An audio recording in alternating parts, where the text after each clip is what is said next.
Morning, welcome back to our channel ঋতুরার পাপাই। কেমন আছো তোমরা? আশা করি ভালো আছো। আর আমি একদম ভালো নেই, কারণ আজকে সকাল থেকে আমার প্রচণ্ড পরিমাণে পেট ব্যথা শুরু হয়েছে। আর প্রায় পটি গেছি 3 থেকে 4 বারের মতো, পুরো জলের মতো পটি হচ্ছে। আর শরীরটা প্রচণ্ড খারাপ করছে।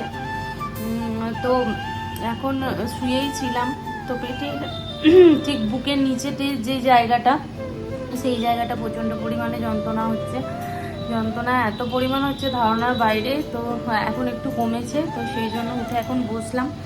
আর এখন একটু নাস্তা করব। তো যাই হোক, তো কিছু খেতেই হবে, কারণ এত পরিমাণ জলের মতো পটি আমার হচ্ছে, তো শরীরে কোনো রকমভাবে বল নেই। তোমাদের দাদাভাইকে ফোন করলাম, তোমাদের দাদাভাই আমাকে বলে দিল যে কি ওষুধ খেতে হবে। তো মিঠুনদার কাছে একবার যাব, মিঠুনদাকে গিয়ে বলবো মিঠুনদা একটু দয়া করে এনে দাও, কারণ আমার প্রচণ্ড পরিমাণে কষ্ট হচ্ছে আর পেট ব্যথা করছে। আর সকালবেলা ঘুম থেকে উঠে এত পরিমাণ পেট ব্যথা শুরু হয়েছে, আমি বসে থাকতেই পারিনি। সব সময় শুয়েছিলাম, আর ওই যে দেখতে পাচ্ছ মেঝেটাতে শুয়েছিলাম। তারপরে একটু কমতে উপরটাতে উঠে এসেছি। তো দাঁতও এখনো মাজেনি। তো চলো এখন দাঁত মেজে নিয়ে তারপর যাবো একবার মিঠুনদার কাছে। আসলে এই যে শরীর খারাপের দিনগুলো, এইগুলোতে মনে হয় তোমাদের দাদাভাই একটু পাশে থাকলে ভালো হতো। কারণ আজকে এত পরিমাণ পেট ব্যথা করছিল, আমার মনে হচ্ছিল তোমাদের দাদাভাই যদি পাশে থাকতো তাহলে একটু জল দিতে পারতো। আর জলটা আমার এই সময় প্রচণ্ড পরিমাণ প্রয়োজন ছিল, কিন্তু পাশে কেউ না থাকায় আমাকেই কষ্ট করে সমস্ত কিছু করতে হলো। মুখ ধোয়া হয়ে গেছে, তো চলো নিচে যাই, গিয়ে মিঠুনদাকে বলি একটু এনে দিতে ওষুধটা, কারণ না খেলে একদমই কমবে না।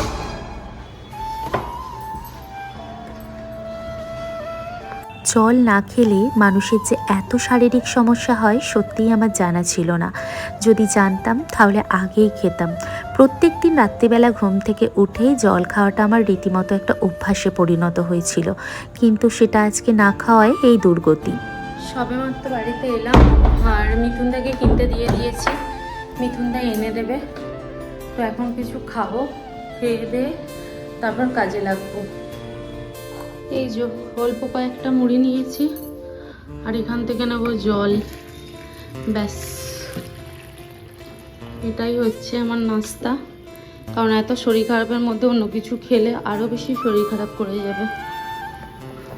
সত্যি কথা বলতে কি, আমার এই সিকিউরিটিটা ছিল বলে আমি এই যাত্রা অনেকটা বেঁচে যেতে পেরেছি। কারণ সিকিউরিটিটা থাকতে আমার প্রয়োজন অপ্রয়োজনে অনেক হেল্প করে। ওষুধ আনা থেকে বলো বা জিনিসপত্র ঘরের বলো, সমস্ত কিছু একবার হাঁকেই পেয়ে যাই। এখন প্রায় দুপুর ওই 1:30টার মতো বেজে গেছে। স্নান টান করে রেডি হয়ে গেছি, আর ঘরের চারিপাশেতে প্রচুর পিঁপড়ে ছিল, এত পরিমাণ পিঁপড়ে হয়ে গেছিলো। তো পিঁপড়েগুলোকে আগে ঝাড়ু মেরে বাইরে বার করেছি, তারপর আর কি স্নান করলাম। আর শরীর প্রচণ্ড খারাপ বলে একদম ভালো লাগছে না। আর ওইদিকে তো দেখো যে ভাত বসিয়ে দিয়েছি, আর এখানেতে একটুখানি ভাবছি আলুকে সিদ্ধ করে নিয়েছি। তো আলু সিদ্ধ দিয়ে আর মাছ ভাজা দিয়ে ভাত খাবো, আর কিছু খাবো না। সঙ্গে একটু কাঁচা লঙ্কা নিয়ে নেবো, কারণ আমার পেটের ভিতরটা আবার গুলোচ্ছে, আবার শরীর কেমন করছে। তো সেই জন্য এখন আর কিছু আর কি বানাতে পারবো না, শরীর প্রচণ্ড খারাপ করছে। আর চোখ মুখগুলো দেখো পুরো বসে গেছে, কেমন একটা লাগছে। আর বাইরে প্রায় মেঘলা মেঘলা ওয়েদার হয়ে এসছে, তার সঙ্গে রোদও বেরিয়েছে। আজ আর আমি ছাদেতে গিয়ে ফুল আনার মতো ক্ষমতা নেই, তো এমনি পুজো দিয়ে দেবো। তো চলো পুজোটা দিয়ে নিই। ঝোল করার জন্য আমি গুছিয়ে নিয়েছি এই যে মাছকে ধুয়ে নুন মাখিয়ে রেখেছি। আর এখানে আলু আর দুটো কুমড়ো ডাঁটা ছিল, সেটা দিয়ে দিয়েছি। এটা দিয়ে ঝোল করব। আর এখানে এই যে কড়া বসিয়ে দিয়েছি, কড়ার মধ্যে এখন একটু দেবো তেল। কড়ার মধ্যে তেল দিয়ে আমি ভেবেছিলাম ঝোল করব, তো সেই জন্য জিরে দিয়ে ফেলেছি। কিন্তু আমি তো তারপর বুঝতে পারলাম যে আমার তো মাছই ভাজা হয়নি। তো জিরেগুলো তুলে নিয়ে এখন মাছ ভাজতে দিয়েছি, এরপর ঝোল বসাবো। মাছ ভেজে এখানে তোলা হয়ে গেছে। এবার ওই তেলের মধ্যে একটু জিরে দিলাম আর দুটো কাঁচা লঙ্কা দিলাম, দিয়ে এটাকে হালকা নাড়াচাড়া করে নেব আগে। এবার এর মধ্যে কেটে রাখা আলু এবং এই কুমড়ো ডাঁটাগুলো দিয়ে দেব, দিয়ে ভাজা ভাজা করব সবার প্রথমে। আর দিয়ে দিলাম একটু নুন, আর দেবো একটু হলুদ গুঁড়ি, দিয়ে ভালো করে ভাজা ভাজা করে নেব। এখানে আলু ভাজা হয়ে গেছে। এবার এর মধ্যে দেব জিরে গুঁড়ি, অনেকটা জিরে গুঁড়ি দেবো, দিয়ে একটু নাড়াচাড়া করে আর জল ঢেলে দেবো। ঝোলটা পুরো হয়ে গেছে, ফুটেও গেছে, আলু সিদ্ধ হয়ে গেছে, ডাঁটা সিদ্ধ হয়ে গেছে। এবার মাছগুলো একটু দিয়ে দেবো, দিয়ে বেশ কিছুক্ষণ ফুটিয়ে নেব, নিয়ে বন্ধ করে দেবো। মাছের এরকম পাতলা ঝোল দিয়ে ভাত খেলে এই গরমের মধ্যে শরীরও যেমন ভালো থাকে আর ডায়েট কন্ট্রোলও খুব ভালো হয়। আর এই পুজোর সময় হালকা পাতলা একটু খাওয়াই ভালো, কারণ পরবর্তী সময় আমরা পুজোর সময় এটা সেটা খেতে থাকি, তো সেই জন্য এরকম হালকা পাতলা ঝোল একদম পারফেক্ট। আর এখানে আছে ভাত, আর সঙ্গে আছে একটু শাক, আর এই হচ্ছে ঝোল। এই হচ্ছে আমার আজকে দুপুরের লাঞ্চ। আর সঙ্গে আছে আমার এই যে ল্যাপটপ বাবু, একে নিয়ে একটু সিনেমা দেখবো আর খাবো। তো চলো খাওয়া দাওয়া করে নিই। গুড ইভিনিং বন্ধুরা, এখন প্রায় সন্ধে 6:30টার মতো বেজে গেছে। আর শুয়েছিলাম, এইমাত্র জাস্ট উঠলাম, উঠে আর বসেছি।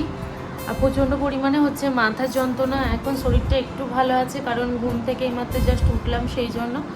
এবার গোপালকে দেবো খেতে, তার সঙ্গে আমাদের ঠাকুরগুলোকে দেবো খেতে। আর একটু রেডি হয়েছি ওই আর কি ভিডিও করব বলে, শর্ট ভিডিও।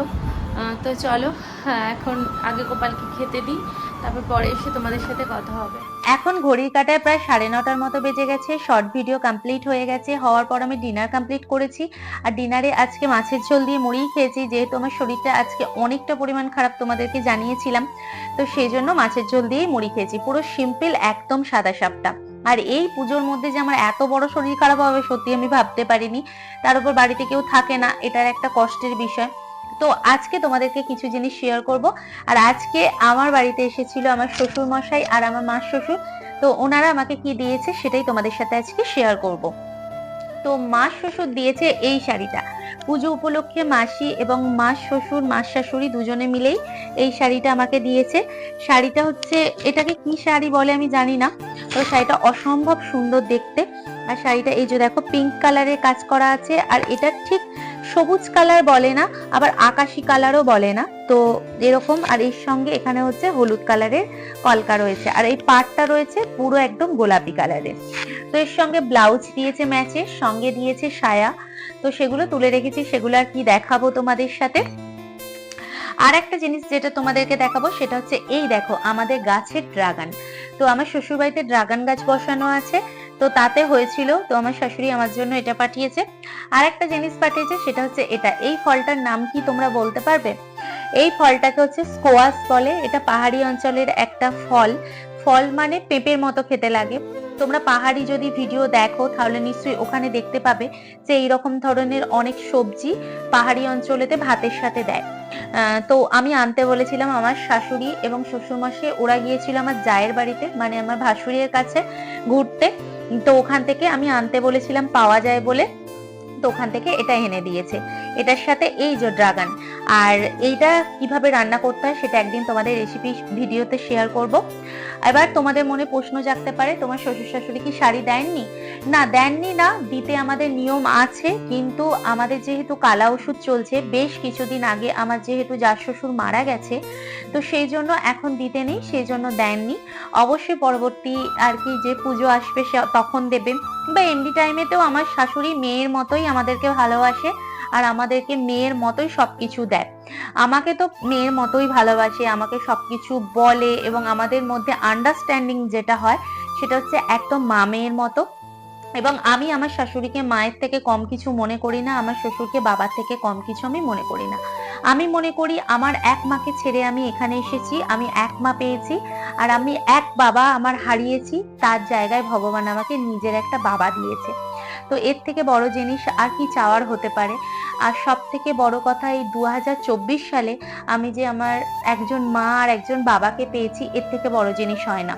আর আমার শাশুড়ি এমন একজন মানুষ যার কাছে আমি মন খুলে সমস্ত কথা বলতে পারি, সেটা যেমন ভাবেই হোক না কেন, যেভাবেই হোক না কেন।